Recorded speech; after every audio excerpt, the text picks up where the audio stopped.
It's time for Pod of the Dead.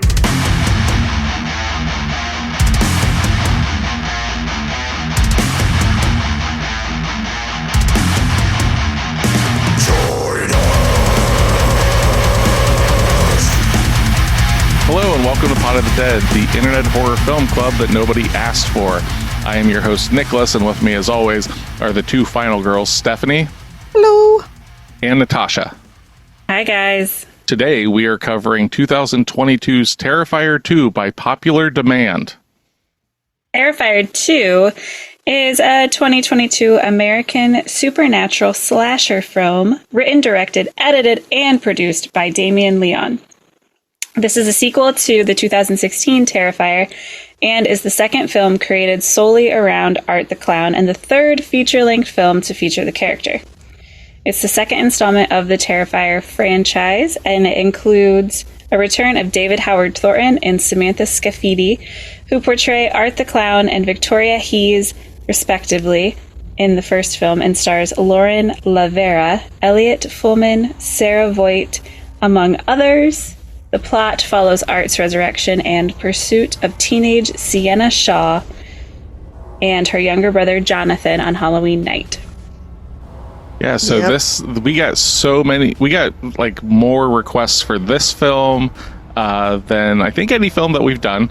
And specifically I know that we've got at least one, maybe two, of they wanted to see what not our response to this film was, Natasha's reaction to this film. So, Natasha, what is your history with this film before we saw it? I knew of The Clown, and I knew it was a movie I never wanted to watch. So thanks, guys. Yeah. How about you, Steph? Kind of there, too. Like, I did not have any desire to see this film. It just wasn't, no. I had seen the original one before this one ever came out, back during like COVID and stuff like that, lockdown, just kind of going through movies and everything. And I was whatever on the first one. There was some like notable scenes in it. Like, I think that's the big thing is like there's scenes in here that you'll remember, you know. This one, I was like, I saw the runtime of it because it's like 2 1/3 hour. Yeah, way too long. Yeah, way too long. But we were on a flight from Ohio, or maybe it was Michigan. I can't remember where we flew out of, but to Washington. And I was like, well, I guess I got time to kill. I ain't gonna fucking do anything else. So I downloaded it on my computer and I watched it on a plane to Washington and had to move my screen towards the wall to make sure no stewardesses or anything saw this. So I had already seen the movie. When we'd originally gotten like a request for it, I just kept it on the back burner because I was like, there's no fucking way. Like, I know for a fact, like, I know Steph likes gore, but there's different styles of gore. And then Tasha is super not gore. And then another request. And then another request. And I was like, all right, guys, I guess we're covering Terrifier 2. We did it. We did our homework. We fulfilled your guys' need. We specifically got a text message last night asking if someone could not finish. Who might that be? I know. I don't know who that would have been. I think we also got a text that was 10 minutes in. Oh my God, I think I already hate this film. Or not even think. I think it was worded specifically, I hate this. Yes. There was no thinking about it. It was, I hate this movie. Yeah. So pre-credits, I hated this movie. Oh, yeah. Her title sequence. Yep. So this came out in 2022. What do you girls think its budget was? We already knew it wasn't going to be a lot because this is like, that's kind of what it's known for, but I don't know what the budget actually is. I'm going to go with $1 million. I think they used $1 million in blood alone. So I'm going to say $2.5 million budget. This movie was made for $250,000. Wow, that's impressive for that much stuff done. So Damien Leone wrote it, directed it, edited it, and then all the special effects he just did out of pocket. Like he did out of like he just ate it was all just him. Like that's why like coming into this, my stance on this film when we get past spoiler territory is the way that it is. This movie isn't necessarily for me, but I can respect it for what it is. But yeah, so on that $250,000 budget, so like that's like, especially nowadays, that is insanely low of a budget. Yeah, not a Void low. Well, we don't know the exacts of the Void. Yeah, that's true. I wish we could figure out how much David Leone would have spent in special effects. Oh, Damien Leone? Yeah. Like I can't imagine, like, honestly, because there are certain scenes in this film that are like this movie is 99% practical effects. There are basically like 2 different scenes that the CGI is there just to put like a person's eye on an animatronic. That's it. So that's everything else is in camera, like, which is crazy. Like, you know, so on its $250,000 budget, what do you girls think that it ended up making? Did this go to like release? It ended up actually getting a full release. It wasn't like in every theater or anything, but this was in theaters. Like this. Yes.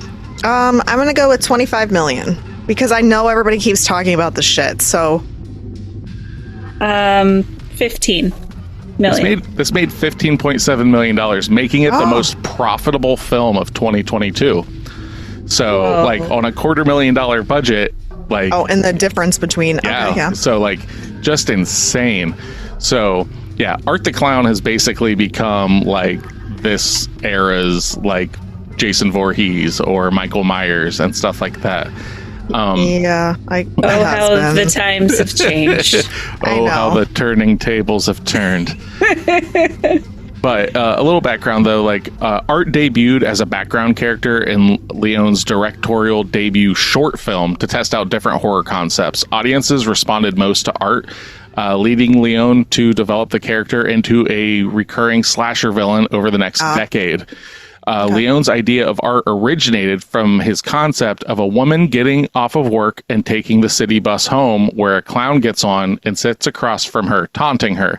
He envisioned Art as a combination of being uncomfortable and comedic to viewers, but with the character becoming progressively more intimidating and aggressive. Art got incorporated into Leone's directorial debut short film, The Ninth Circle, in 2008. Merely as a background character. He said, "I threw everything, clowns, witches, demons, monsters, everything up against the wall, hoping something would stick." So this was like, he just like threw a bunch of shit into a short film. Like, he's a special effects guy, and he was like, "I'm gonna fucking throw all this stuff in," and people were like, the clown was fucking creepy. So like from there on, he did The Ninth Circle, then he did the Terrifier short film in 2011. Then there's like a film called All Hallows Eve that has like a short film of Art the Clown, and it's like an anthology kind of thing. Okay. And then that was in 2013. Terrifier came out in 2016, and it like got its groundswell on, you know, streaming services and stuff. And I would like to say like a lot of it is from like the COVID era, you know, 2019, because people are just fucking streaming. You just see this creepy clown face and you're like, what the fuck is this? And you watch something to watch. Yeah. You watch it and you're watching bottom of the barrel. You watch someone get hacksawed from their crotch to their face. And then that like got it to the point where Damien basically, it wasn't self-financed, but he got no help from any production company or anything. There was literally zero oversight, and he was like, you know what, people really like the first one, so I have to fucking go harder to not like to not do you in the sense of like a splatter film, yeah, like, because this is like, it is just an outlandish splatter film, which is it's super shocking to me when people talk about how like creepy or scary this movie is, because I don't know anybody that likes it because it's scary. It's always Art the Clown is ridiculous, and holy shit. Like, those are the two things I always hear. And I can appreciate that. Like, obviously me being like the degenerate that I am, it's like, oh, I just look past anything being gross, and I just look at it like, that's impressive that they were able to do these things. Yeah. I just look at it as when you said that people just are like, holy shit, I wondered if they were like, holy shit, this movie is so bad. No, because I think most people, like, if you really think about like slashers from the 80s and 90s and stuff like that, that's what this comes from. And I'm not talking like you girls instantly go to Scream. It's like, Scream's not like this. It's like, no, think of like literally Jason Voorhees grabbing somebody in a fucking sleeping bag, picking them up with it and smashing them up against a tree. That absurdity is what Damien Leone grew up on. And he was like, the absurdity, like, that's the best way for me to describe this film. It's just absurd. It's barely meant to be taken seriously, other than the craftsmanship on screen. Like, okay. I don't believe that he made this with like, oh, this is going to be this really intricate plot and stuff. It's like, all right, what are some of the worst things that I can do to a person and make a fucking clown do it? Yeah. Make it look crazy. Like, absolutely crazy. Yeah. So, and that's the part that gets me is, this is going to sound very prudish, I'm sure. Ooh. But like, the extent to which somebody thought out these scenes, wrote it out on paper, took time, is just... It's too there is much. one scene specifically, and we'll get into it, that is set in a bedroom. Yeah, that's the one I'm thinking of. Yeah. They actually, how that ends up happening is they had it kind of figured out, and then like COVID started happening, lockdown started happening, so they're like, well, we've got all this downtime, how fucking crazy can we go? And that's the scene they did it with, and that's the scene in this movie that instantly, when this came up to the table, I was like, I wonder how they're going to react to the bedroom scene, because I've seen a lot of shit. That is an insane scene. It's insane, but it's also unrealistic, and that was what I disliked. You kept saying that through the film, and this is what I kept saying back. This movie is about a fucking killer clown, not from outer space, a killer clown that is resurrected from the dead by who knows whatever reasonings. That's fine for him. Goes on causing all sorts of chaos. Yeah. It starts out not set in reality. Yeah, when I'm watching something like this, my brain is shut off. Like, there is no trying to like make any sense of anything, because this is a bloody popcorn movie. This is a fireworks show. The only thing that this is worth is the splatter and this is matter of opinion, the impressiveness of said splatter. If you don't like splattery movies, you don't like guts and gore, then you're just not going to like it. It doesn't matter how far on the spectrum that is. But if you're like, you know what, I fucking liked it when that face got caved in or whatever in a previous film, okay, bet.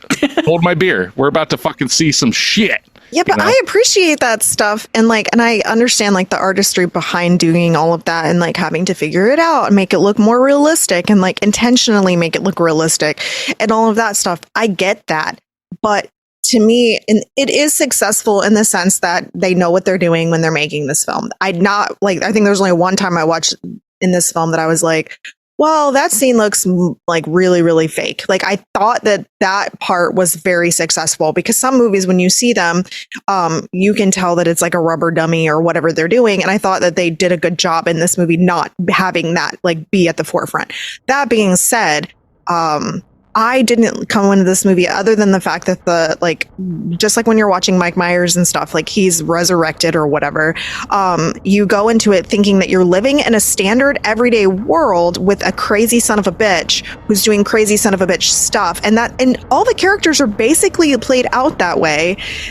I mean, I get what you're saying, but also like the slasher trope of like everyone is dumber than they usually are. Like, it's all these things. So they're also teenagers in this. Yeah, but they're teenagers in everything. They're teenagers in Scream.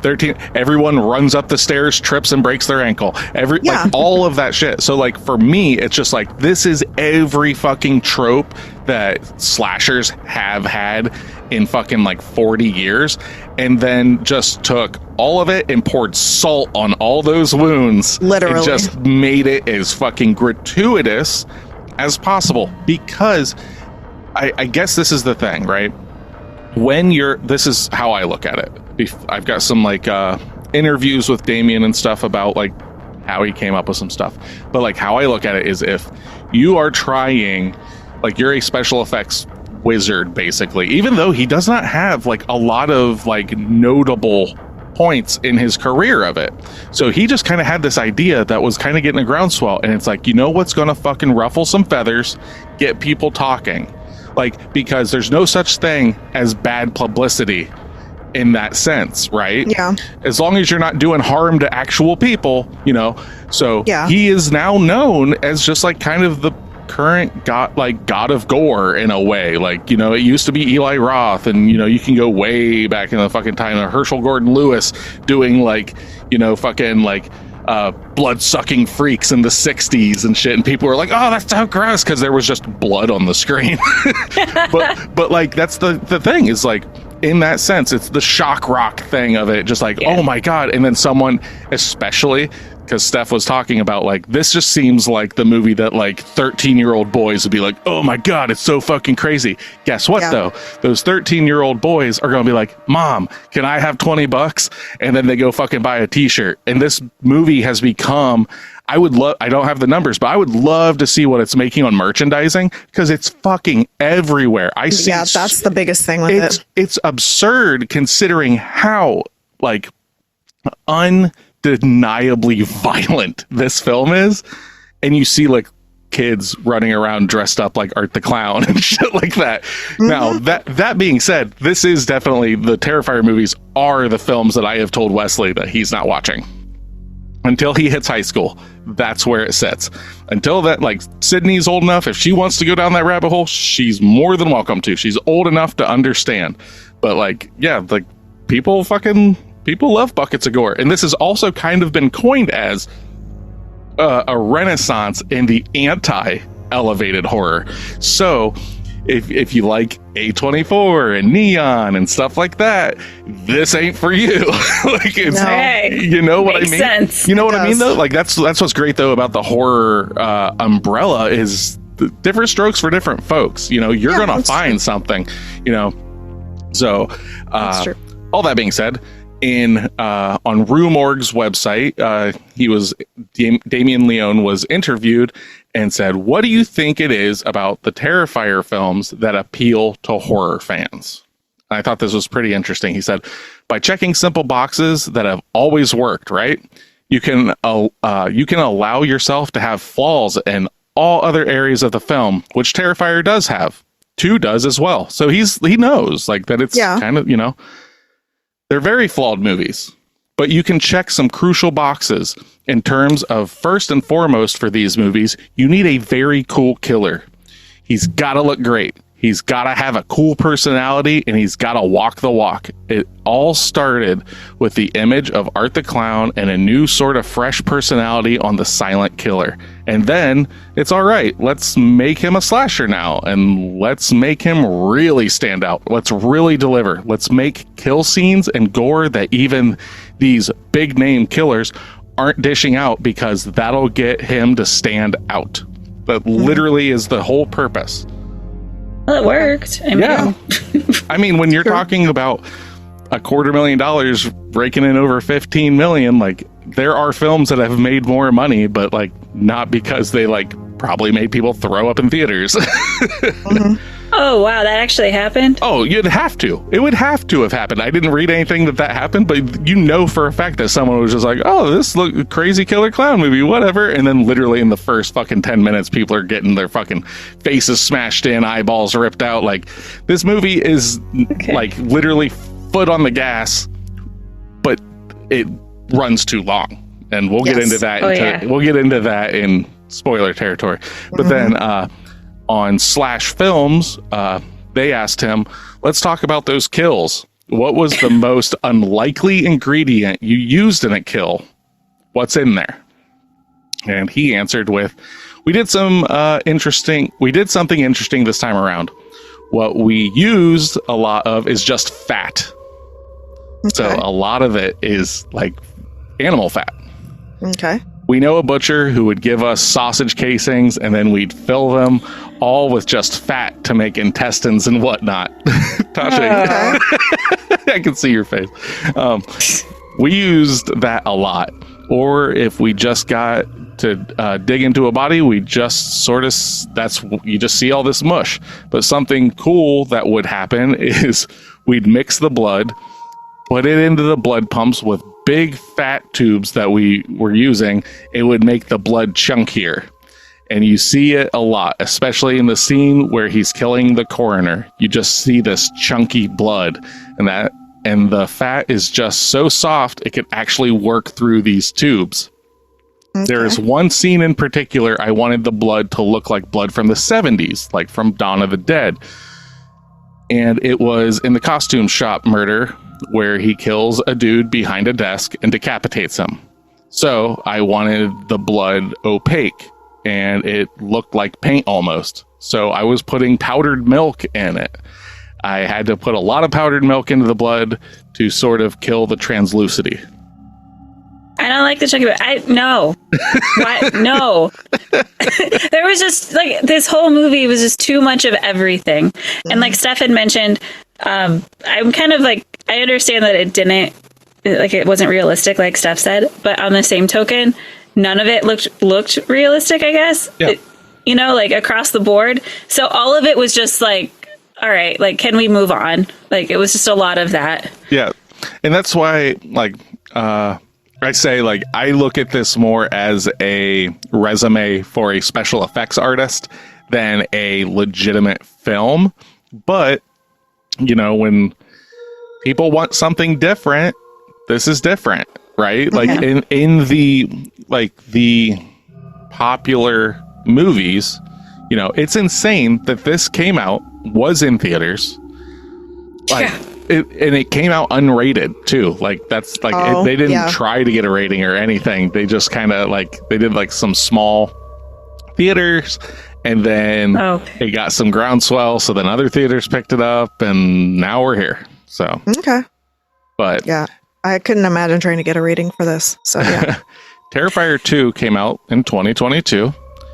And we've covered that year decently in horror, but it actually was the 11th highest grossing horror film for 2022. Cool. So outdoing Pearl, which we covered recently. So this movie made more money in box office than Pearl, but at number 11. Then 10, working our way up, is X. We talked about this.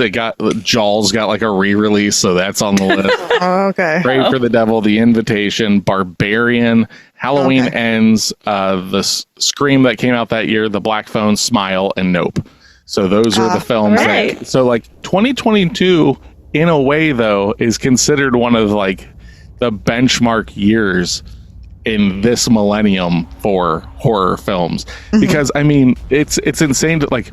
Barbarian, Nope, Smile, Scream comes back, the X franchise starts, Terrifier 2. It's like it is pretty crazy. Yeah, that's true. But also, and we'll just touch on this, like I said, we've covered 2022 a lot. This year is like Puss in Boots, The Last Wish. I'm not going to go through all of them. I'm definitely not going to cover the number one film that came out this year. That's Avatar Way. We all know what it is. Because I don't want to talk about it anymore. So, yeah. Yes, he doesn't want to give love to the movie that deserves the most love of that year. God, he'll do that on his Avatar podcast. Yeah, he will. My anti-Avatar podcast. Yeah. So, if this is your first time listening to us, as I stated at the beginning, this is a horror film club, internet horror film club. And basically what we do is we give out homework at the end of the episode. Sometimes it's listener requested films, just like today. Yep. And we go over it. So at the end of the episode, we'll give out homework, and we'll watch it collectively and come back next week to talk about it. If you have not seen Terrifier 2, it's currently on Peacock. You can probably find it elsewhere to rent and stuff like that. But it's pretty readily, shockingly easily available to find. But beyond this point, we're going to openly discuss the film. If you don't give a shit about spoilers, stick around. Now I'll give you this. This movie is not a narrative-driven film. So if you know, if you know that Art the Clown is a crazy killing clown and it's gross and gory and stuff like that, you're not going to miss anything by listening to the spoilers. Even when we talk about the kills in this film, Right.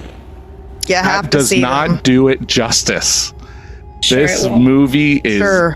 This movie will make the deaf wish they were blind. Oh my God.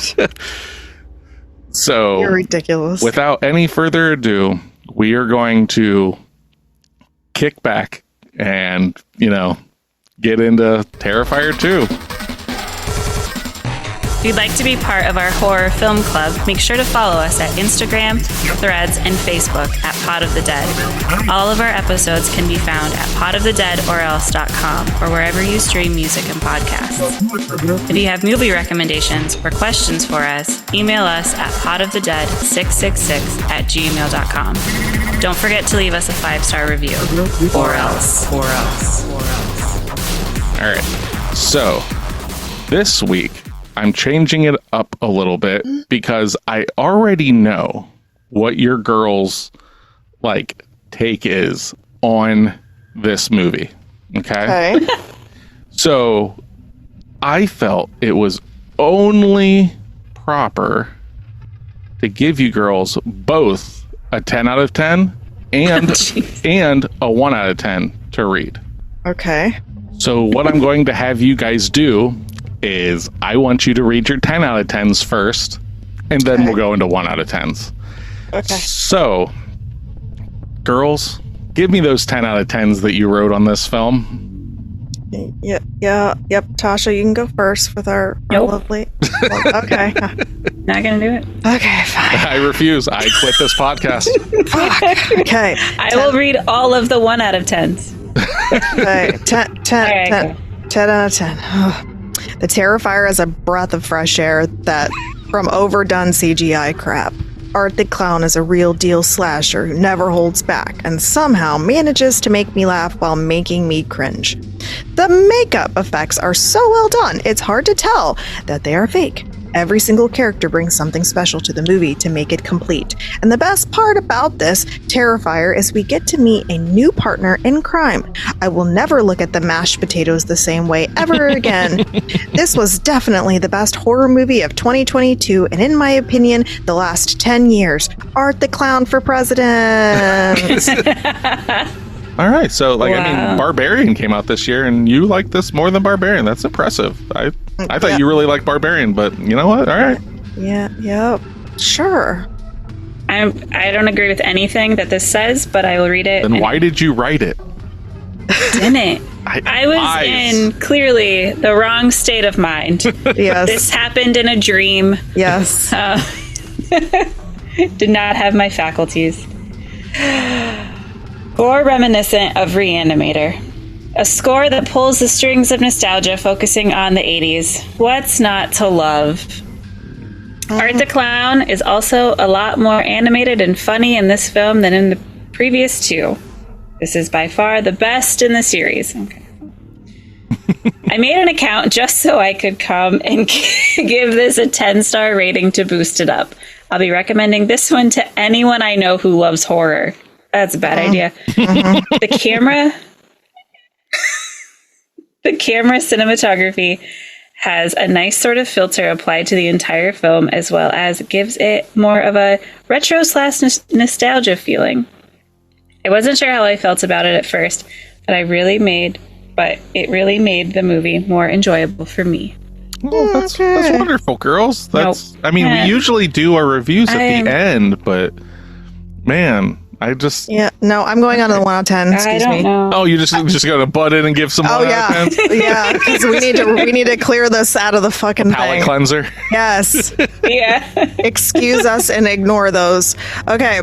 1 out of 10. I rated this a 1 star because I can't rate it lower.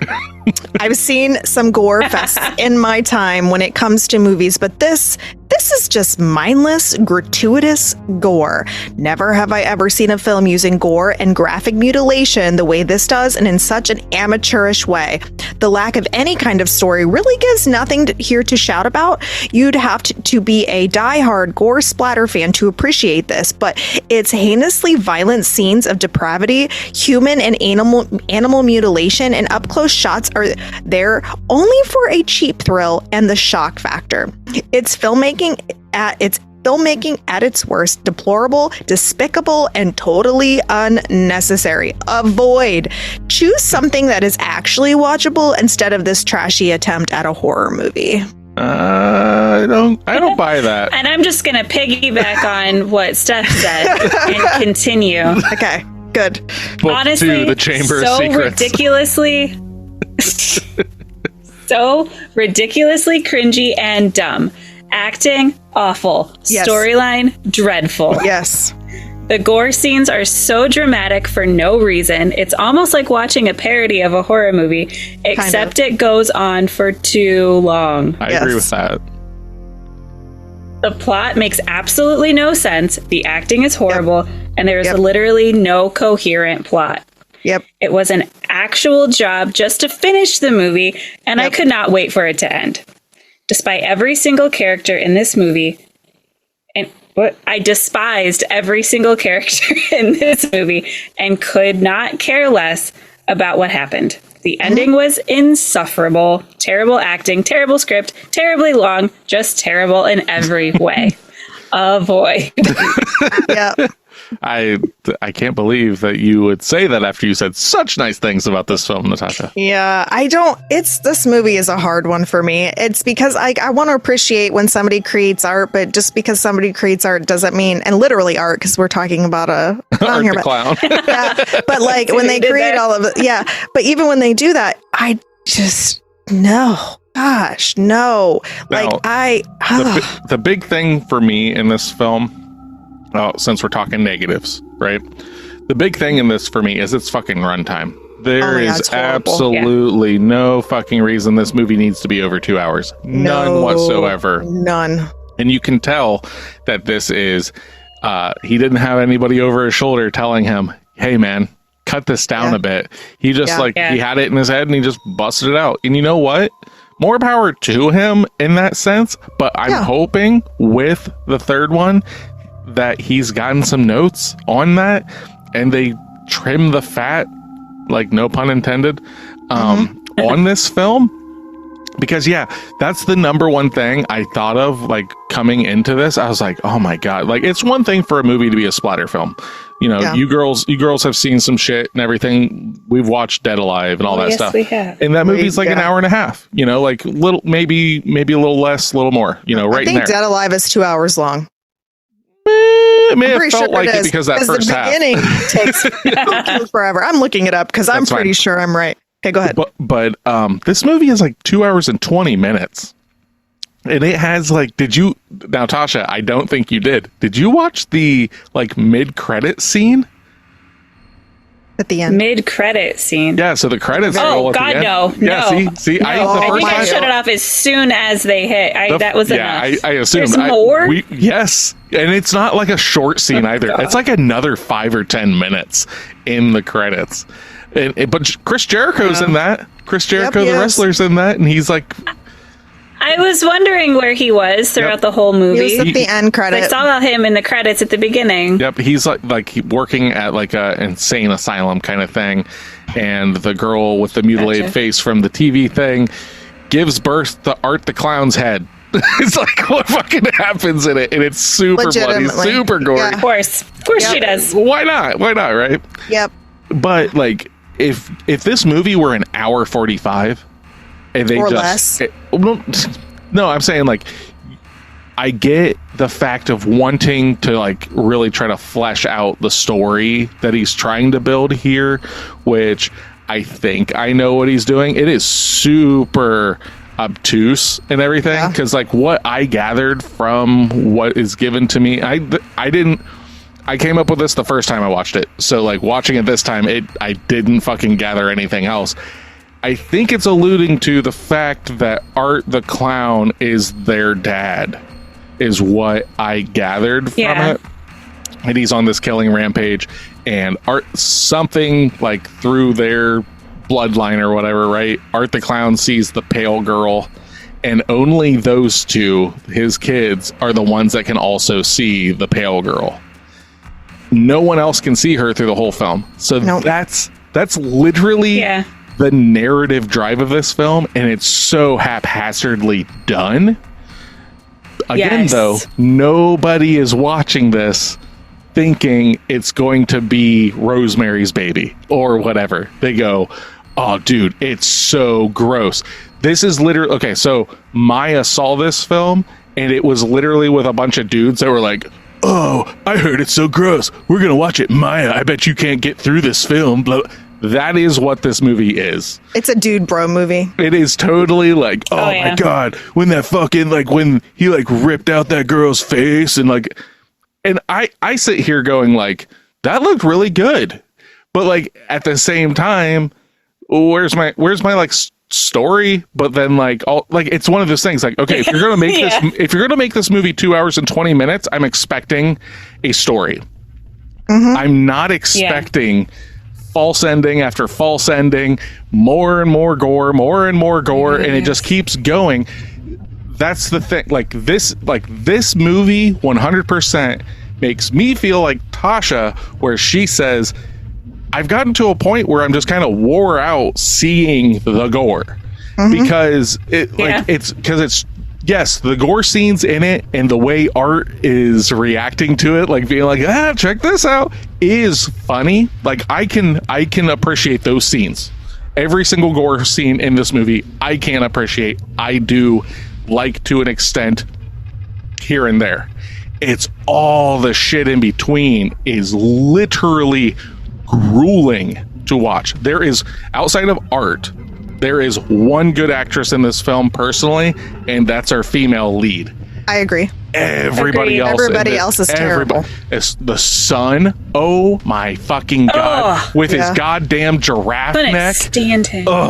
The mom, his voice and his whining. Oh, the mom was just angry for no reason. Steph cheered when she got her fucking head blown off. I was like, finally, stop screaming all the time. Like, literally, every fucking adult in this movie, and this is what I hated about it, every single adult, like anybody in the power of authority, was a fucking asshole. Like, over and over. All the teachers randomly mean all the time for no fucking reason. Like, there's no warranted behavior for it. The mom, the same thing. Like, she's shitty just to be shitty all the shitty time. And then her son runs out of the fucking house because she doesn't believe him, and then she goes and pops some pills and drinks some wine instead of like taking care of her kid after their kids have lost their father and all this stuff's going on. It's like, this is fucking no. Like, that was terrible. It's one of those things where it's like the writing is amateurish. Yeah. Super amateurish. Oh yeah. But at the same time, I don't think that he's trying to say that, like, and this is by no means, I am not here to sell you girls on this film whatsoever. Yeah. It's not gonna happen. I tried to keep this from the gates for so long, but Art the Clown, god damn it, needed to happen. Apparently. Right? But I can't, like, it's no different than like the Rob Zombie films from yore, right? It's nobody, like, well, there are some people, but like for the most part, people are just like, they're fucking crazy, man. It's fucking nuts and all that shit. That's what this film is. It's just like the evolutionary progression of like House of a Thousand Corpses and stuff like that. And it comes in waves. Every single time you get movies that are like, let's just say it this way, right? Every time horror starts to get more intellectual, it then takes a sharp trajectory to being just grotesque. And then once the populace gets sick of that, it starts to get more intellectual. And it does that. It's no different with music and stuff. You know, you see hair metal, then grunge, then nu metal. Then, you know, it just does that because people get sick of this. And then as people get older and things like that, you know, people like are more nostalgic for things. So realistically, like, we hadn't had an insane gory film in theaters in a while, and you kind of hit when the iron's hot, and that's what you get. again, I guess. not for everybody, but No, and like we're talking about the plot here, and this is my take on the movie. So I know that he wants to just show his talents in special effects, so that's what you're expecting out of this. Art the Clown he's a good actor for being silent acting, like realistically. There are a few scenes like the leg eating stuff and things like that is absolutely fucking dumb. Like that was unnecessary. It just added an extensive runtime to the movie. Like that scene itself was like 5 minutes long. It was way too fucking long. Yeah. But I felt like the narrative of this movie was like he was trying to build a storyline to make it make sense for this character of this girl, to the point that we have like this book that has color painting shit that their father did because he was an artist, and like all of this stuff is all built up, and you get all of these little pieces, something about a picture of her in the same fucking costume that she just randomly made with a sword. No, she specifically made that because it was her dad's character. I just want to step in front of that train. Yeah. It wasn't happenstance. She literally is saying, this is the character Dad used to draw for me when I was a kid.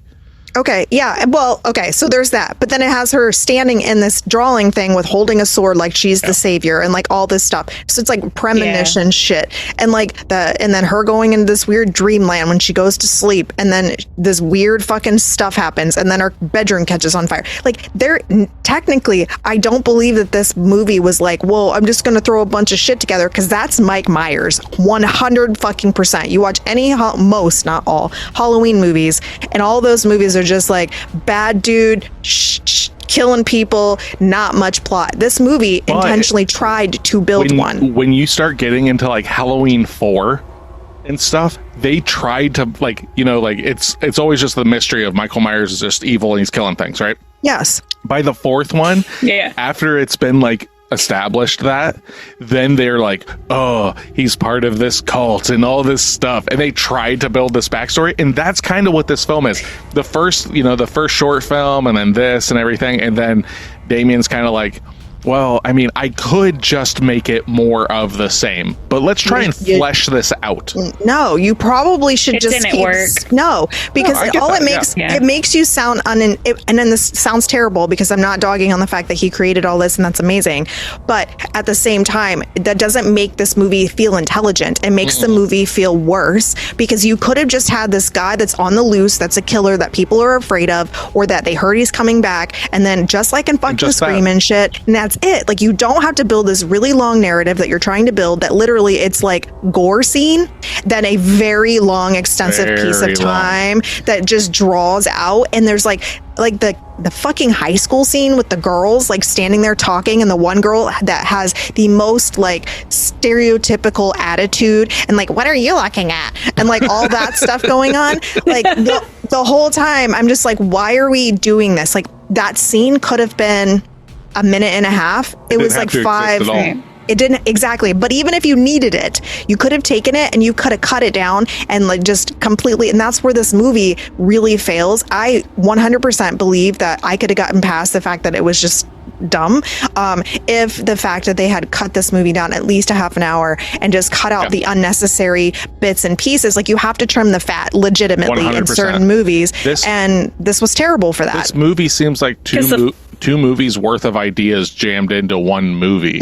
Like, that's the thing. Like, this movie could have been like, that's why I was saying, like, you're saying a half hour, that puts us around that 2 hour 45 minutes. Least. Yeah, at least you can cut all that stuff. You don't have to have all of these kills in there. You can hold some for the next one, which there is a third one coming out.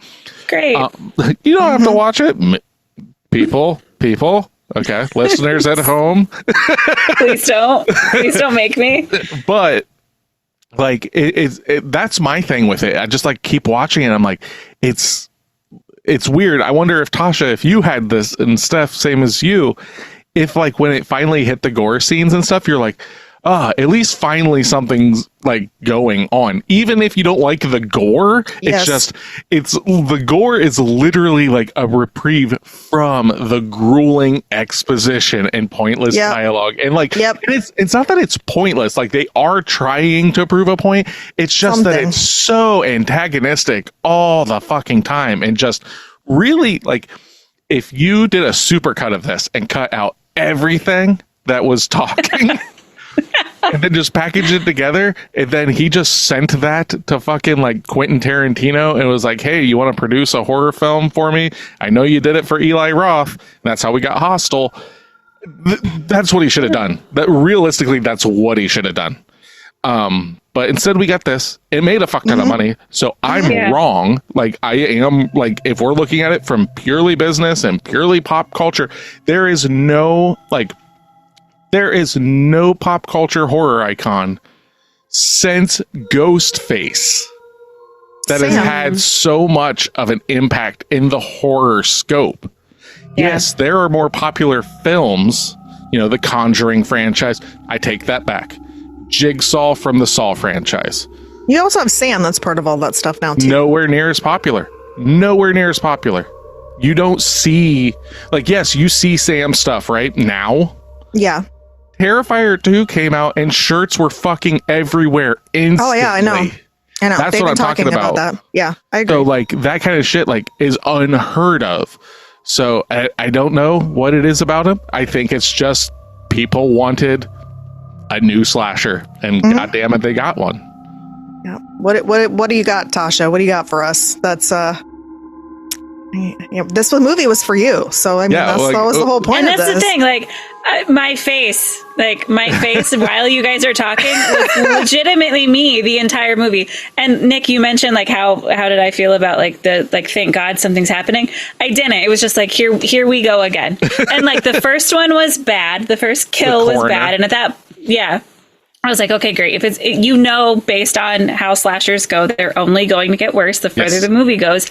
And by the time the bedroom scene happened, the first set of it where she's screaming and crawling, at that point, I'm just like, all right, now we just want to listen to a woman scream. This is getting absurd. To the point of I was getting genuinely frustrated with how far it was going. And then the mom comes in and I was like, are you fucking kidding me? That was just, I will say that was the one disturbing component of it, because that's when my mind went outside of the movie and went to, somebody wrote this. Yes. That was just, I don't know how people's minds can get to that. Extreme of okay, and now let's do this, and let's do this. It's 100%. It's not one person. Correct. Yes, he wrote this, right? But just because he's the writer does not mean that he's not talking to someone. Because the man, his name is not in front of me right this second, but the guy who played Art the Clown did a lot of help, or gave a lot of help in fleshing. David Howard Thornton gave a lot of help in direction of how Art would act and stuff like that, and how this stuff really fleshed out the character in the sense of how he would act and things, right? So my thought process is that it's literally a one-upsmanship of, it'd be fucking crazy if this happened. And then they sit on that conversation, and then a day later he texts but then he brings in the bleach and the salt and is that's fucking crazy, dude. And then let's make her still alive. Yes. Which that makes no fucking sense. That's not... It's not a thing. It's not. She's on the floor. This is literally, we're watching this movie and I'm sitting next to Nick and she's she's missing an arm at this point, and she's got razor blade stuff on her head, whatever he's done to her. He scalps her. Yeah, all this rips stuff. Off half of her face. Yeah. All and the things. Her arm, broke her arm. Everything. Yeah, ripped her skin off. I don't. Yeah, her arm is completely missing, and she's crawling around and all this stuff. And I'm that's not a thing. She would already be dead. I'm maybe he's using his evil powers to keep her alive to suffer more. No, I don't know. I'm trying movie. to give you logic because that's what you want out of a splatter film. It doesn't make any sense. Well, all the other kills in this movie made sense to me. This was the only one that made absolutely no sense, because I was all of them actually the had dick stabbing scene. Yeah, 100% made more sense. What did you think of that one, Tasha? I mean, he literally. It was another all right. I knew as soon as the guy went out to go pee that he was going to get his dick cut off. I saw that one. They coming zoom in and they're and then when he smeared it across the window, it's just I don't care. I It's don't need to see this. It's bloody fart jokes, the movie. Yeah, I honestly was kind of happy about that because realistically, the whole movie is about murdering women, except for the one guy that pissed him off in the comic. We talked about this. Store. There are a lot. The coroner's a man. The boyfriend's a man. I know, but it doesn't come across. It doesn't come across that way to me. And I agree with Steph. The way that the women die is a lot more extensive than the way the men die. Yep. There's a lot of screaming coming from the women, and there's not nearly as much coming from the men. Yep. I don't agree with that at all, because the coroner scene at the very beginning, if you'd like to go back and watch it, Tasha, feel free to. That, to me, is one of the grossest, like, reactive scenes other than the bedroom scene, because the bedroom scene is just so long. The coroner scene, though, is just like how he's just like, and he's like ripping his eye out and all this stuff and just beating him and all that. It's fucking gross. Like, I remember, like, just watching it last night and just, like, sitting there and just be like, oh, yeah.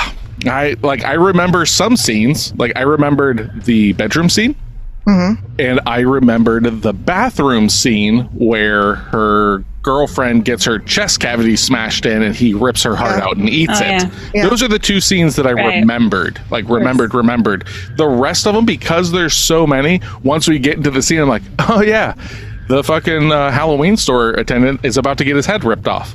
And that was actually kind of cool. So and that was worse. funny.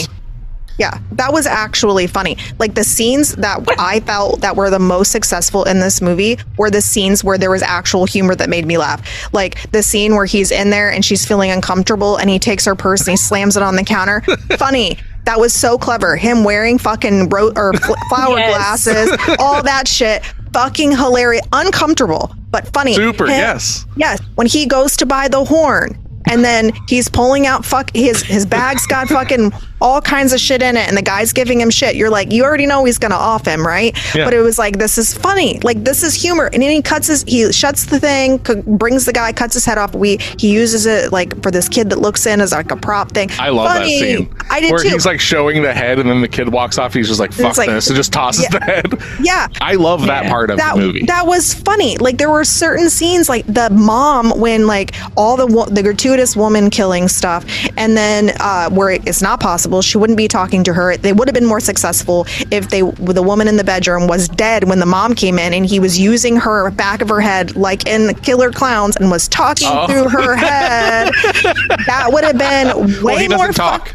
He doesn't talk. No, he doesn't have to say anything. He could just move her mouth and whatever, and then he could push his fingers through her or something and make that way more fucking successful. You're making it worse. No, but I am just making it more realistic. Damien Leone, if you need someone to help write Terrifier 4, get a hold of Stephanie. Send us an email at podofthedead666@gmail.com. She's got ideas for days, it sounds like. I write. Okay, so I do write. I write torture scenes in my books that I write. So like, I have thoughts. I don't write any of this shit. Like, I don't torture women, first of all, but like all of this. But yeah, to make it realistic, there's no way she would have been alive. If you wanted to make it more entertaining, you could have done it this way and made it more realistic. Then he could have offed the mom, because that brain scene where the kids are going to get the candy out of the head, fucking brilliant. I loved that. I thought it was so smart. Like, those were the scenes that I was like chuckling to myself and shaking my head at the same time, going, I can't believe I'm fucking watching this movie. But at the same time, I'm like, that is comedic genius when you're adding it. The other stuff, when you're getting into the killing scenes and they're just extending and extending and extending, it's like, it's not because it's too much for me to take. It's because it becomes boring. You become desensitized to the gratuity of it. Yeah. And it, like, bedroom scene, if you cut it in half, let's just say that. You just cut it in half, it works better. You cut this movie in half, it does better. This is what I was specifically telling Steph when we were watching it, after we were watching it. I'm going to see the third one when it comes into the theaters. It comes out this October. I know that you're not going to. I'm hoping that he got notes on that stuff, and it's a tighter, better version of it, because I can see this. You can see like the training wheels getting put on, taken off. Like, you can see someone working. It's very interesting. You guys haven't seen the first one and everything. The first one's shorter. And this one's longer because it's more gratuitous, it's bigger, it's more verbose. He's trying to build more of a narrative, I think. Yes, too, and probably. it's one of those things where, like, you know, there's got to be notes coming to him. It's like, well, maybe if you cut this stuff out, it would actually be a better movie. And he's just like, okay, right on, let's do that. Let's fucking do this, you know, because he hasn't been able to talk about it and everything. But Sam Raimi, creator of the Evil Dead franchise, right, is producing a new movie that he's not allowed to talk about, that Damien Leone is going to be making. So like, it's one of those things that, like, Evil Dead is a splatter masterpiece, you know, and this is in that same lane. But if Evil Dead, like we covered Evil Dead 2, if Evil Dead 2 were 2 hours and 20 minutes long, we wouldn't talk about it. It doesn't overstay its building of a narrative either. It literally is just like, Necronomicon, this is what it's bringing back. Now we have to deal with the shit. Like, there's no anything beyond Boom, that. bang, that is pow. all you fucking need. And then you get all the little pieces of all the little characters that fit into that narrative. That is all you need for movies like this. You don't need to try and make Art the Clown fucking Hereditary. No, exactly. It's what it feels like. Yeah, it's like, it is. And then turning it into like an action or like a superhero movie at the end. Exactly. With her like radiating Wonder Woman. Yes. I don't even know what was happening. Very Wonder Woman. Yes, I thought that very like, when Wonder she's Woman. in the water scene and stuff. Yes. And yeah, that whole, I was so wrong, Steph. I am so sorry. When they get, like, when she steps into the carnival, like the haunted house thing, she's like, how much longer is in this film? I was like, I think there's like 30 minutes left. That has got to be another 45 minutes at that point. Yeah, it was so... Because it just, like, does not end. It just keeps going. That's the worst part of the film, realistically, in my opinion. Yeah. Like, there are parts, like, that it should have been cut, like the high school scenes and that stuff. And even the possum, like, the whole narrative of the son being creepy and the possum, like, none of that was necessary to build the storyline. You can literally just take the brother out of this movie 100%. Yes, Granted, the brother has great musical taste because his bedroom is covered in King Diamond posters and Arsis and Metal Blade. It's all just metal band posters everywhere. And I'm like, hell yeah. The character, though, is completely pointless. You could cut that character out. Granted, he's basically the MacGuffin. It's like, oh, well, Art the Clown's going to take the kid. Now we get the girl to come save the kid. There's so many different ways that you could have written this narrative. You could have had it where it's Halloween and they were all drunk and they decided to go fuck around at this fucking place, or like some guy, he kidnaps her instead and takes her there and she wakes up and she's got to get free. Like, there's a whole lot of stuff you could have done. If we take the brother out, we literally could have just had Art the Clown come into the fucking club that they're at. Yeah. You know, cause problems. Everyone runs out, but then our main cast is stuck in there dealing with Art the Clown. And that's kind of what happens in the first one. Is just like they're just stuck in this fucking area and Art the Clown's fucking killing people. That's all you need. Like, you don't need a fucking, like, I don't know, like, trying to make this more than it needs to be. And you don't need all of the dream sequences either. That seemed unnecessary. Super over and when long, too. Like, the dream sequence where... Oh my god, yes. That scene could have been cut in half. It's all that stuff. Every single time something happens in this movie, and for me, it's not because of the gratuity of the violence. Nope, it's just we're sitting here for way too fucking long. We don't need to hear the fucking, like, Clown Cafe song for fucking 5 minutes. Right. Like, these are the things that, like, it definitely would bode well for him to have some oversight that's not going to fucking step on his style. Make it as gory as you want. Make it gorier. I don't care, right? But somebody's got to be like, hey, man, I don't think that we need to have the mom just be a bitch in the kitchen, non-fucking stop slapping her kid upside the head. You could have gotten rid of her too. You could have had this a girl whose mom was like one of those, like, she's so depressed, she lives in her room and she just stops by to see her mom occasionally, and her mom's like an alcoholic, and then could have basically completely cut her out. You're talking about the mom from Nightmare on Elm Street. Well, there you go. I've never seen that movie, but that's what you could do. You've never seen Nightmare on Elm Street? No. Neither have I. Oh my fucking god. Guys, Tasha, we're almost 50 episodes in. We're going to watch it. Apparently. Guess what we're doing in October? I gotta change some things. We're watching the original. Well, then shut your fucking mouth and I won't put these things on. I know. You just feign ignorance. To watch. Yeah, I totally watch it. It's got Johnny Depp in it. You'll love it. I know it does. I've heard about it, but I have not seen it. Are we almost 50 goddamn episodes in and you tell this to me now? I haven't seen a lot of movies. Both of That's you. one of them. Both of you. Yeah. I know. We hadn't seen Evil Dead 2 either until you made us watch it. Freddy is far more like Freddy is the fucking Art the Clown of the 80s. The only Freddy movie I have seen is Freddy versus Jason. That's the legitimate only one I've seen. And that one I was okay. It was okay. So anyway, sorry. I'm done throwing my temper tantrum. You're fine. But they could have taken the mom out and we wouldn't have to deal with her being a bitch. We wouldn't have to worry about her kill scene. We wouldn't have to worry about anything with her as a character. Her kill and that would have scene's cut out. though. It is because you're like, yeah, she's finally gone. But like that scene, what? Oh, we're gonna have these people come in, and that was another thing that didn't make any sense. And that this is actually makes sense where you're talking about that it has to be the dad because this is the only reason why. So she says earlier in the film, park the car in the garage because the kids like to fuck with the car during Halloween and they like to do all this, like they like to put toilet paper and eggs or whatever on the car. The car's in the garage. The car still gets Halloweened and pumpkins. She thinks it's the son because she's just thinking he's out to get her. We all know that it was Art doing his little mischievous shit and he ends up being in the car, blows her head off with a gun. So it means he killed his wife. And so like, and he did all this because he wouldn't have known that was taking place if he hadn't been somehow associated with that whole family, because that wouldn't have been a thing, because then it would have had to been the son, because that would have been as a one-off. That makes no sense. So it definitely has to have that somehow, that connection. Still unnecessary, but still there. So I love watching him like feed the mom mashed potatoes. I'm sorry. Him feeding the mom mashed potatoes is the funniest part of this movie outside of the sunglasses scene and the bag. Anytime that he's like, hold on 1 second, getting into my bag, or give me candy, all that stuff is hilarious. But then like, if you're talking about like the gore scenes, the one that makes me laugh is him just smashing the mashed potatoes into her face. I laugh every single time. That was the time when I texted you and said, can I just DNF this?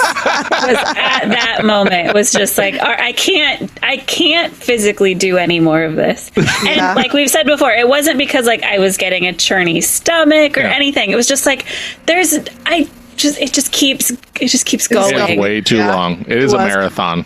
Yeah. And the best kill for me in the movie was the one in the bathroom scene with the friend. So like not the whole like him eating her heart scene, but like him like beating her up and the way that it went. And then he used that thing and he hits her in the chest and her chest caves in and blood spurts out of her mouth.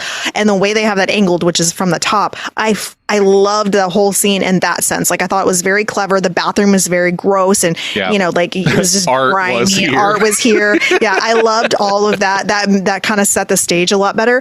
But like out of all the kills, that was the only one that actually really also felt like a standard slasher movie kill in this movie, in the sense of just like, she's there, I'm going to beat the shit out of her and kill her. And then there's a bunch of blood. And like, it didn't feel like he was going out of his way because she was already there. Yeah. So because he rips her out of the car, she runs and he makes chase. Yeah, that felt very like Michael Myers-esque in that sense. Except it was a lot more gory, but yeah. And she does a really good job. Like she's super annoying, everything up until that part in the movie. Like she slips her Molly and all this stuff and just like a really fucking shitty friend. But like her reaction to Art in that scene and stuff is probably some of the best acting in the film in my book, because it's literally like, that is probably, I don't know if that's from direction, I don't think it's direction. I think it's just her ability to act scared and shit. It was really effective because like all the other times it's like when the mom shows up to the bedroom scene and she's fucking like ripped apart, it's just very like it's so bad. But like hers is like legitimate terror and that works really well. So it's one of those like fine lines of like, I wouldn't want this movie like to be more serious. I think what it does well is being cheesy and campy, but then just all the gore. And that's, I think, if this were to be a darker, like trying to be scary, I don't think it would have worked. That's where, like, I think it's that weird fine line that it found of just being like out fucking landish. Yeah, I agree. But the pointing and laughing thing with this with the characters, like, haha, look what I did, pointing and laughing at shit. Yeah. That just felt very dude bro 13-year-old teenage boy to me. Yeah. So like, that kind of stuff. I didn't care for that. No, I was like, if it's the dad, he's got a brain tumor, so like maybe that has something to do with it. He drove into an electrical thing and caught fire. It totally is the dad. People can hear him screaming from a year away. Now he can't fucking speak. Yeah, it's all that. He's wearing white makeup and a face. But his skin's not burnt. It's all. Oh, that's right, because he's naked. And you get to see that little clown booty at the beginning. Did you like that, Tasha? See, there's another guy that gets murdered with the fucking stick through the head. You didn't like that clown booty? No. Yeah, and that was another scene at the beginning that was unnecessary. Like, the cleaning thing was funny. Right. But then we got introduced to the pale girl, right? Yep. And then she, instead of just her waving, and they could have just left it, and then they could have played patty cake, and that would have been fine. They decide to have weird shit fall out from underneath. I think she shits all over the floor. Yeah, that's what I read it as. Yeah, I don't know. She like pissed. Yeah. I was like, what? Why? And that's like, why was this necessary? I think that's the evil entity that has brought her back, or brought him back. I think that's what it's supposed to be. Okay. Because for all of the narrative they try to give you, the shit that matters, they don't talk about. But like the little pale girl, played by Emily McLean, was originally going to be more of an Italian horror / Edgar Allan Poe inspired girl wearing a sundress with flowers. However, after the success of Terrifier, Damien saw pictures pop up of people dressing up as Art the Clown for Halloween, including several women and little girls. He knew he had to do something with this, so the girl was redesigned as a small girl version of Art. So that's where we get that. Yeah. It was going to be more of like a gothic horror kind of entity. So she wasn't. So here's maybe my take of what he's trying to do. This is just where my brain goes as a writer. So she wasn't in the first movie, I'm assuming. Okay, so she was just introduced into this one. Correct. Okay, so we are attached to this family, the only people that can see it. Maybe the narrative is like they had a child, the child died, or something happened, and whether that was like born or whatever, him and his wife. And this is the reincarnation, like that. So it would see its siblings, and it would be with its dad. You know what I mean? Like maybe there was something like weird or off about the child. I get that. I think it's just literally like this is the demon that resurrected Art, and it's taking on the guise of Art in just a weird, smaller form, and that's about it. Like so randomly the kids can still see it.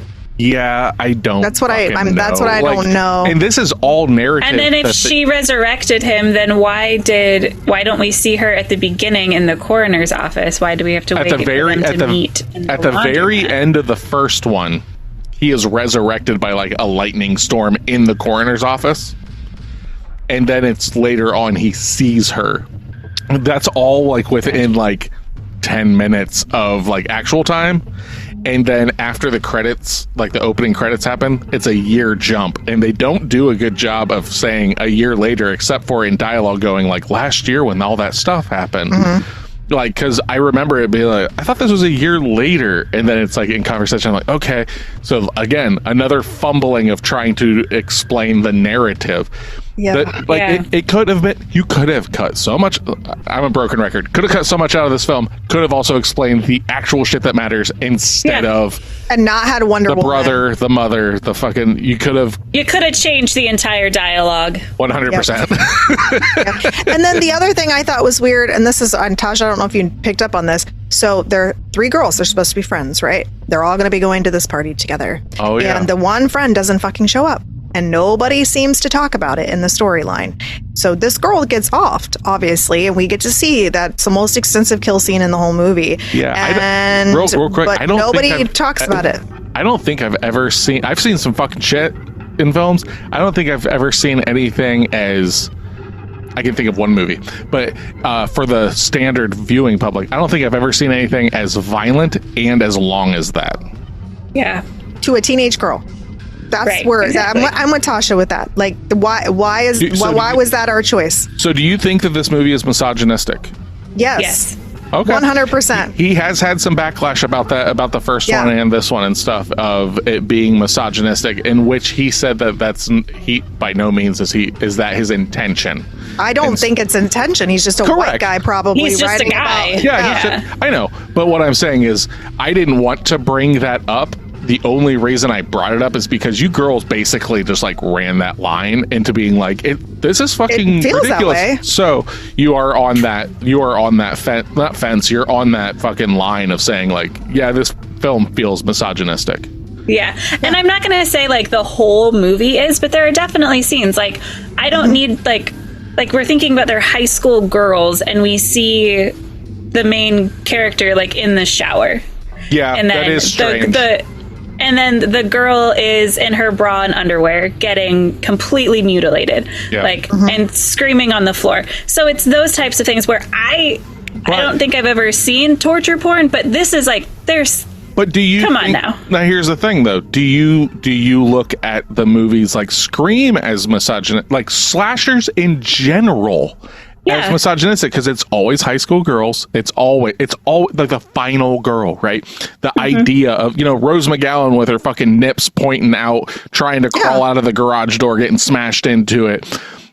I understand the gratuity of this and everything. I'm not debating that. And by no means am I here to tell you girls that this is not misogynistic, because that's not my place. But what I'm saying is like, what is it about this that makes you feel that it's misogynistic, opposed to, we'll just use Scream because that's the one that I know that you've both watched. Scream is supposed to be misogynistic because of who the killers are. Is that more acceptable? I'm very interested. Well, for me personally, and then Tasha can give her point, like that entire drive it's the drive of the character and their personality of who's doing the killing and what the necessity is. Mike Myers makes sense because of the Jamie Lee Curtis connection. So like his whole backstory and stuff makes a little bit more sense. But then in Scream, I don't want to give away. You're on fine. here who it is. Give it away. But We're anyway, in spoiler territory. I know, but like if you don't for want to that- hear Scream for that spoilers, movie, jump ahead 5 minutes. yeah. So like when we have our Mr. Billy Loomis and all this stuff going on in that movie, it's like their intention was to be shitty to girls, and like they killed the guys also that were part of it. So they didn't just kill girls. Was it to girls though? I thought it was specifically about Sidney Prescott. It is. Because I think that it was just anybody. Because of her mom, but her mom was the driving catalyst for it. Well, then she was the person, and then her dad got roped into it, like all this stuff. And it's based on the driving force of the character's narrative. And this character, we don't know anything about him and what his narrative is. And so his focus, realistically, other than the people that are just irritating him because they're present as men, for the most part, he's attacking the females intentionally, whereas the men just happen to be in the vicinity. The guy at the corner happens to be there when he's resurrected. He offs him. The guy, when he's stalking the girl, he ends up there. Guy pisses him off. He offs him. The guy at the thing at the end, he is with the girl's friend and with the girl, and he ends up ripping his dick off. Like all of those things. I really think the only one that is I 100% get what you're saying. The only one that gets there to me though is the bedroom scene. He intentionally stalks her. I understand that. That's the only one that I'm talking about, because like we can't take our protagonist and brother, like, because it's dad things probably, right? But every single other person is like, you kill the guy and then he pulls the girl out and he's going to kill her right there, but she runs off. So he's like, well, fuck, I'm going to chase after her. It's not that he's fucking stalking her on any other person or any other purpose other than that. All of the other kills are just happening. He's in the house and kills the mom of our protagonist, basically, I think because he's like probably going to try and kill our main leads and stuff like that, and she just happens to be there, kills her, does everything, then is trying to get the son, is going to fucking, that's where like the narrative could matter that isn't there, right? Yeah, it's lacking so much. The one that I do fucking understand, like the targeting and the malice behind it, is the bedroom scene. The rest of them, I think, is just all happenstance, personally. I feel that way for the bedroom scene, the bathroom scene with Brooke, I think her name is, and with the extensive whipping towards the end, where Art is whipping the brother and the sister over and over and over again. And for me, where it toes that line is like you guys are talking about with it, there needs to be a reason, because otherwise it's just happening for whatever reason, just for people to get off on it.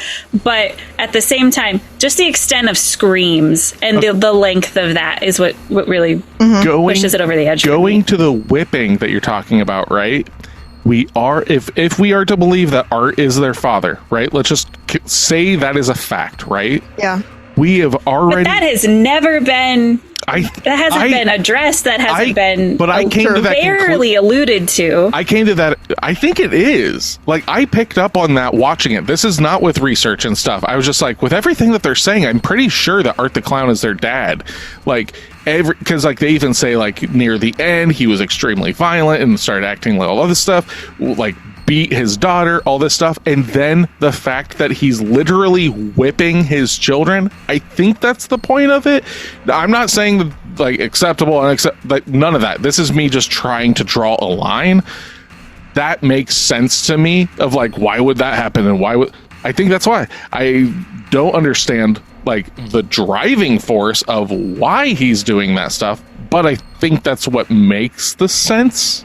Maybe. I mean, I get what you're saying, like whipping your kids. That scene was also way too long. Like 100%. Probably 10 minutes long. And the same thing with like, so the son, he's alive. We know that everything is way too long in this film. I know. So we'll just continue past that. Yeah, sorry. We say it every single time. I know. I can't help it. It's terrible. But like in the scene, okay, here's another thing. I don't know if he really wants to kill his kids. Partially because I think he's trying to punish them. I think so too. I think he offed his wife. Like he was like, "Bitch, you be gone." And then he tries to, and then he gave her a dose of "bitch, be gone." Literally, he wrote "bitch" on her fucking windshield. So like he did all of that. So yeah, and then I agree with her, or I agree with Art. If that's the purpose, she was an absolute. She was a bitch. Yeah, she was not a happy person. And I do agree with you in saying that is the dad, and that they do loosely give you the information. They just don't hand it to you because, and the only way that it even draws that, and this is literally it, is that fucking notebook. The notebook shows all these kills, which I'm assuming are from the previous movie, and then like the torture scenes and stuff, and then him drawing himself, and then the daughter wearing that costume, and then her having the sword, and the sword having weird magical I don't understand the sword at all. It glows. And was given to her by her dad. I don't understand the sword at all. Not going to try it. I don't necessarily think that he wants, maybe he's just a mental, like this is a mental health concept, and like maybe this friend that he killed, he had a problem with, a teenage girl or something, and that's why he did what he did to her. We don't know because they don't do anything to share with anything with us, but because he does stalk her, like he goes to her house to get candy and does all that. But with the kids though, the son is laying there on the ground, knocked out. The daughter got thrown in this water hell dimension.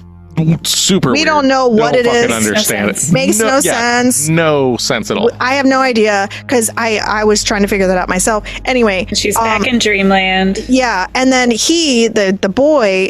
He could have just like chopped him up into little bits like he's done everybody else, but he's just lightly eating his hands. And the kids definitely are bearers of, what was it, plot armor, like hard.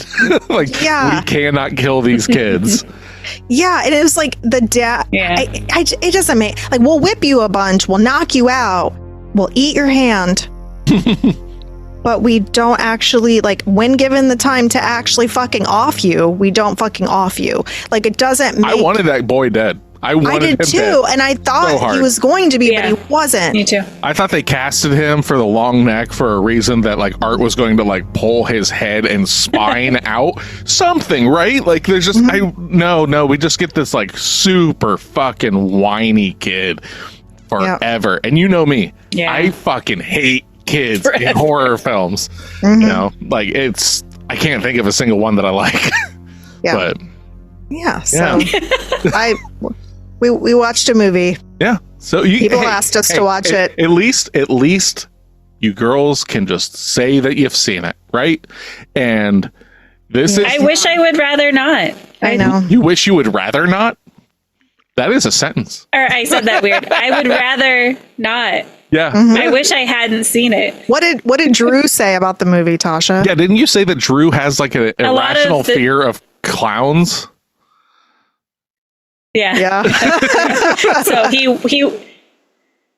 walked in as it started and just goes, "Oh God." He watched the whole thing with me, but he and I are kind of in the same vein of just like, all right, here it goes. I'm glad you had someone to watch this with, because I can't imagine you watching this by yourself. Yeah. Should be pacing the room going, okay, here we go. Well, I could barely watch it by myself. When's it gonna be over? Yeah. I could barely watch it by myself. Not that I was grossed out or anything. It's just like literally like the idea of a tractor pull. It's like we're going, but then the weight just keeps getting closer and we're just like not building momentum. Yeah. It's almost like Damien was like, you know what? I fucking hate my fans. I'm just going to make this take forever. Yeah. Yeah. It is what it is. You know, like people fucking love this though. And you know what? More power to you. Yeah, that's what I was going to say. You know what? You love what you want to love. That's fine. Okay. Right. We're going to go into reviews. Yeah, that sounds great. I will go last. I will go last because I can only imagine that I'm going to give this a better review than you two women. Like that's it. For sure. I don't care. Hold on. So Natasha, lead us off. The floor is yours. You talk specifically to Brian because he was the one that said, I want to hear Natasha's take on this film. So you, all right, Brian, here you go, buddy. Listen here, Brian.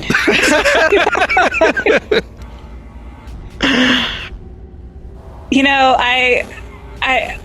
it was absolutely the worst 2 hours and 17 minutes I've had in a very long time. Yeah. It's the only reason this is getting a score higher than a 0. Oh my God. Is the costume scene, the costume shop scene, with him putting the glasses on. That was literally the only thing I liked about it. Okay. Starting off, I wanted to end it within the first 10 minutes. So the fact that I persevered and watched the whole thing, I deserve a prize. We should all give Tasha a round of applause for actually getting through Terrifier 2. I am very proud of you because there is no goddamn way. Oh yeah, I thought that this we would were ever sitting happen. in the living room last night after we finished the movie, Tasha, and Nick was like, "She's gonna tell us she doesn't want to finish this movie, and I'm gonna kill her if she says no." And I was like, then you texted us, and he was like, he was in the bedroom, I was in the living room, and I hear him go, "Told ya!" And I was like, she's gonna get through it. It's fine. He's like, I know she will, but God, I was like, it's fine. Like we all don't love certain movies. Yeah, I literally walked into the living room and I was like, Tasha's gonna want to tap out of this and it's gonna piss me off. And then like 10 minutes later it's like, can I DNF this? I'm like, I fucking knew it. I know. Why would anyone want to finish this movie? I know. Of course I didn't want to finish it. I know. Yeah, what are we guessing Tasha's rating this? I think Tasha's gonna give it a 2. I think she's gonna give it a 1. I'm giving it a 1. What? Yeah. Really? Nick, really a 1? What do you expect? Yes, a 1. I expected a 2 specifically because you said you liked one scene. And that's where the 1 point comes from. No, yes. 1 is that it's a movie. No, that's Nick's ratings. It's a movie, so it gets a 1. Yeah. No, this is hardly a full thought out movie. This is obscure, gory nonsense. Yes. With like some words peppered in throughout. There's no cohesive storyline. Nope. It's you're there for art, and I don't want to be there for art. I don't either. So you're telling me that you do not appreciate art? The clown. The I clown, didn't say guys. that. Do not put Natasha. words in my mouth.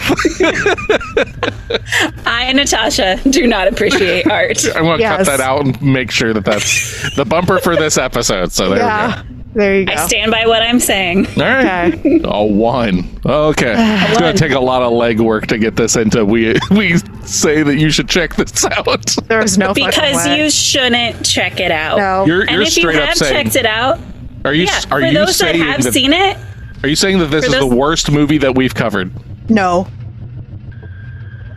yeah. Okay. No. Not for me. Buffy had a storyline. The Exorcist has a storyline. This is purely, like you've said, Nick, this is a resume of special effects. Yeah. Cool. This isn't a movie worth watching. No. All right. Yeah. I would recommend this movie to people who just want to watch a bunch of gore, and then that's their Right. bag. That's about it. Don't go into this thinking you're going to get anything else realistically, and you're going to get a lot. Just have your thing ready to fast forward between the gore scenes, because realistically, that's what you're. I don't even know. I think you're going to give it a 3. Okay. I say 2.5. Okay. Yeah, I'm giving this movie a 3 because it was a movie. It had special effects, which were actually good special effects if they were applied in a better way. And I think I rated this like maybe better than The Exorcist. I agree with Tasha. Like Exorcist has a better narrative, but still just as long and slow as fuck and boring as fuck. And Buffy just wasn't really slow. It was just dumb. So I would have. This is one of the worst movies we've watched for sure, by probably a long shot, honestly. So yeah, I'm giving it a 3 because I'm just being nice today. All right. What do you guys think that I'm giving the movie? A 5. Tasha thinks you're giving it a 7, Tasha says a 7. and with balloons. You think I'm giving this movie a 7? With balloons. Let's see You if I think can do I'm that giving again. it a 7? Okay, I'm giving this movie a 4.5. Okay. Okay. So it gets a 4.5 for very specific reasons. Okay. So for how I rate stuff is 5 is something that if someone this is gonna be the last time that I watch this movie. I didn't I watched it once and never expected to come back to this. Yeah. I came into this, thinking maybe 5. And then just like in retrospect, I'm going like, so is there a time that someone's going to be like, hey, we're going to watch Terrifier 2. Do you want to watch it with us? I'm not going to. And it's not because it's too gross. It's because it's too fucking long. This movie is so fucking long. Like, Yeah. goddamn. Like, how many times do I have to tell you people that a horror film does not need to hit 2 hours, let alone a fucking splatter film? God damn it. Their sweet spot's about an hour and a half. The special effects in this movie are fucking great, though. If it weren't for that, this movie would be far less. Art the Clown is a charming killer. I can give it that. Like, in that sense of, like, fucking, like, I laugh. Like, I laughed multiple times in this because of I the agree. absurdity. The fucking violence is just unfucking hinged. All that stuff, right? The fucking runtime in this movie legitimately pisses me off. Like, there's no reason. There's 100% no reason. Damien Leone, I'm not coming at you. What I am hoping, though, is that you've learned from that, because I know that he has been told, like, there are accounts of that of, like, yeah, it ran a little long, da da da da. Hopefully you fucking learn from that. Sometimes less is more, and Yes. that is this movie. Make it as gory as you fucking want. I've said that. I love gore, right? But it has to fucking work. And this movie becomes getting beaten over the head with a severed leg. I have nothing else to say other than that. If this movie were a half hour less, it would have been above a 5, but it is unacceptable at how long this movie is. Yes. Agreed. So, guys, that gives Art the Clown and Terrifier 2 a 28%. Oh, yay! About that You said too. a 28, huh? 28. Yeah. So it's for some people. This is not course. the worst movie ever made. I mean, I can't think. I think Buffy got less. It did. It did. because like this is definitely for, as you said, Natasha, this is for a niche crowd. That is what is surprising to me, though, that niche crowd is loud and they want to spend money because goddamn, a bunch of dude bros. No, Good for them. I know plenty of women that like this movie. Why? Our cousin Jen, right? Yeah, really? I saw her wearing a Terrifier 2 t-shirt because she went to Horror Hound when we did. We didn't see her there, but I saw her post pictures. She was wearing a Terrifier 2 shirt. Why, guys? Why do you put yourself through this? People fucking love it. This is for it literally is just like I said. This is the Fast and the Furious of gore films. It is like other than it's not fast nor furious. I mean, it's Fast and Furious. It's super slow though too. I know. But in those gore scenes, it is hectic and chaotic and just fucking right. Yeah, so. in between snore scenes. Yes, so. very much so. It's Okay. Well, there now we have said we watched it. You know what? I kind of expected that. I'm surprised we got over 25, to be completely honest. I expected you both to give it like a 1 and a 2. I expected Tosh to give it. I was being nice. Yeah. I wasn't. Are we allowed to give half points? Like in the sense of I've given quarters. No, I mean like a half point.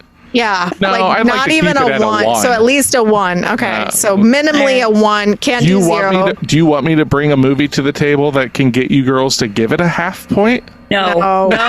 This was bad enough. We're done. I'm looking forward to watching movies I like. Burning Moon back here, which is like basically this, but very mean-spirited. No.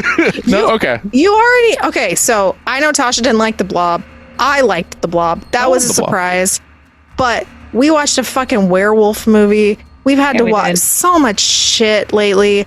Like I need a win. I need a win. Well, like the Craft. I mean, The Craft was okay. I mean, that's just an oldie. I mean, I'm talking about like The Craft was my Terrifier too. Kind of, but like I need a really good win, not just like a mid. Well, let's see. So, homework for next week. Let's see. Is going to be Smile, that came out the same year as Terrifier 2. Okay. That being and said, was second on the top 10. Yes. Okay. The top 10 of money made. Again, though, this movie made a lot of fucking money on its investment. So if we're just saying dollars, then Terrifier 2 was really fucking popular too. So keep that in mind. Oh, that's true. See? So, if you want to make that a measuring stick. Yeah. But I've not seen Smile. There's specific reasons that I will talk about in the next episode.